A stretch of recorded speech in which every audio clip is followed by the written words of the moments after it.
एक समय की बात है, उज्जयिनी के पराक्रमी और न्यायप्रिय राजा विक्रमादित्य का नाम दूर दूर तक प्रसिद्ध था। राजा विक्रमादित्य निडर, साहसी और चतुर व्यक्ति थे। वे अक्सर अपने राज्य के हित के लिए गुप्त रूप से यात्रा पर निकलते और कई बार दूसरों की समस्याओं का समाधान भी करते।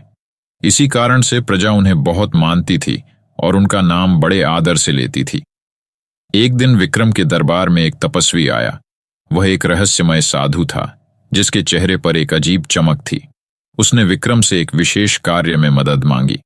साधु ने कहा, हे राजन, मैं एक साधारण साधु नहीं हूं। मुझे ध्यान और तपस्या में सिद्धि प्राप्त करने के लिए एक अद्वितीय बेताल की आवश्यकता है जो एक खास पीपल के पेड़ पर लटका है, लेकिन उसे पकड़ना किसी साधारण मनुष्य के बस का नहीं है। आप ही वह साहसी राजा हैं जो इसे पूरा कर सकते हैं। विक्रम ने बिना किसी संकोच के इस चुनौती को स्वीकार कर लिया।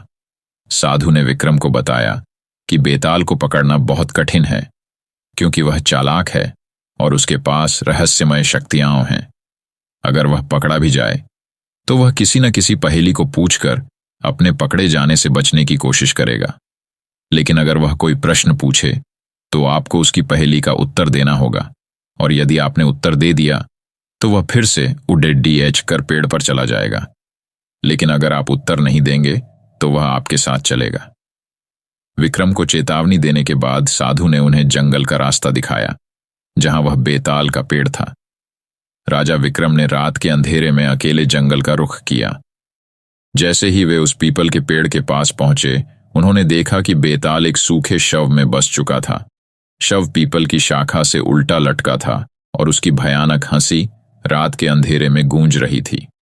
विक्रम ने अपनी तलवार को कसकर पकड़ते हुए साहसिकता के साथ शव को उतारा और उसे कंधे पर लाद लिया, लेकिन बेताल चुपचाप साथ नहीं जाने वाला था। उसने विक्रम को रोकने के लिए अपनी पुरानी युक्ति का सहारा लिया और एक रहस्यमय कहानी शुरू की। कहानी की शुरुआत। बेताल ने कहना शुरू किया, हे राजा विक्रम, अगर तुम्हें ये कहानी समझ में आए और तुमने जवाब दिया तो मैं उड़िड़ कर वापस पेड़ पर चला जाऊंगा। सुनो ध्यान से। पुराने समय में कांची नामक राज्य में धर्मपाल नाम का एक महान व्यापारी था। उसकी सुंदर और बुद्धिमान पुत्री मंजरी नगर में सभी के लिए आकर्षण का केंद्र थी। मंजरी के विवाह के लिए दूर दूर से राजकुमार और योद्धा आए थे, लेकिन मंजरी को उन सब में कोई रुचि नहीं थी। एक दिन नगर में एक तेजस्वी युवक वीरराज आया जो दूसरे राज्य का राजकुमार था। उसकी वीरता और साहस की कहानियां दूर दूर तक प्रसिद्ध थीं। वीरराज और मंजरी की पहली मुलाकात में ही दोनों का मन एक दूसरे के प्रति आकर्षित हो गया। कुछ समय बाद दोनों ने विवाह का निश्चय किया और उनके विवाह का दिन भी तय हो गया। लेकिन विवाह से एक रात पहले एक भयानक घटना घटी। मंजरी अपने कमरे में सो रही थी कि अचानक उसने एक आवाज सुनी। कमरे में कोई दिखाई नहीं दिया, लेकिन उस आवाज में किसी ने कहा, अगर तुम वीरराज से विवाह करोगी तो वह विवाह की रात ही मर जाएगा। मंजरी भयभीत हो गई, परंतु उसने अपने प्यार के कारण इस भय को अपने ऊपर हावी नहीं होने दिया। विवाह के दिन मंजरी ने साहसपूर्वक वीरराज से विवाह किया। विवाह के बाद जब वे अपने महल लौट रहे थे, तभी रास्ते में अचानक कुछ डाकुओं ने उन पर हमला कर दिया। वीरराज ने अपनी तलवार निकालकर सभी डाकुओं से वीरता से मुकाबला किया, लेकिन अंततः डाकुओं के सरदार ने छल से वीरराज पर पीछे से वार कर दिया और वीरराज गंभीर रूप से घायल हो गया। मंजरी अपने पति को खोने के डर से व्याकुल हो उठी और उसे तुरंत एक सिद्ध साधु के पास ले गई। साधु ने कहा, इस समय तुम्हारे पति की जान बचाई जा सकती है, परंतु उसके लिए तुम्हें कुछ बहुत कठिन तपस्या करनी होगी। मंजरी ने बिना एक पल भी गवाए सहमति दे दी। साधु ने मंजरी को 3 कठिन कार्य सौंपे। पहला कार्य था, उसे 7 दिनों तक अन्न जल का त्याग करना होगा। मंजरी ने बिना कोई संकोच के यह कार्य पूरा किया। दूसरा कार्य था, उसे सूर्यास्त के बाद एक श्मशान में अकेले जाकर रात्रि बितानी होगी। मंजरी ने साहस दिखाया और इस कार्य को भी पूरा किया।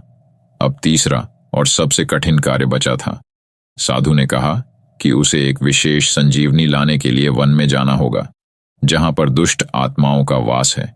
वहां से संजीवनी लेकर आना लगभग असंभव था, पर मंजरी ने अपने प्रेम के लिए उस कठिन कार्य को भी पूरा करने का निश्चय कर लिया। मंजरी दुष्ट आत्माओं के उस वन में गई और संजीवनी प्राप्त कर लौटी।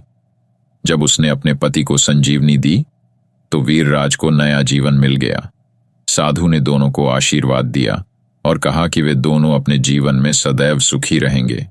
बेताल का प्रश्न इतना कहने के बाद बेताल ने पूछा, हे राजा विक्रम, बताओ कि मंजरी के इस साहसिक कार्य के पीछे उसका सबसे बड़ा कारण क्या था? क्या वह केवल अपनी प्रतिष्ठा बचाना चाहती थी, या उसने ये सब अपने पति के जीवन के लिए किया, या फिर कुछ और कारण था? यदि तुम उत्तर जानते हो और फिर भी चुप रहे तो तुम्हारा मस्तक टुकड़े टुकड़े हो जाएगा। विक्रम कुछ क्षण सोचने लगे और फिर बोले, हे बेताल, मंजरी ने अपने पति को बचाने के लिए ये कठिन कार्य किए, न कि अपनी प्रतिष्ठा के लिए। सच्चा प्रेम सदा त्याग और समर्पण की मांग करता है।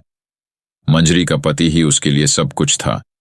उसका यह बलिदान सच्चे प्रेम की पराकाष्ठा को दर्शाता है। उसने अपने पति के जीवन को अपनी जान से बढ़कर समझा और यह सब उसी प्रेम और समर्पण के कारण था।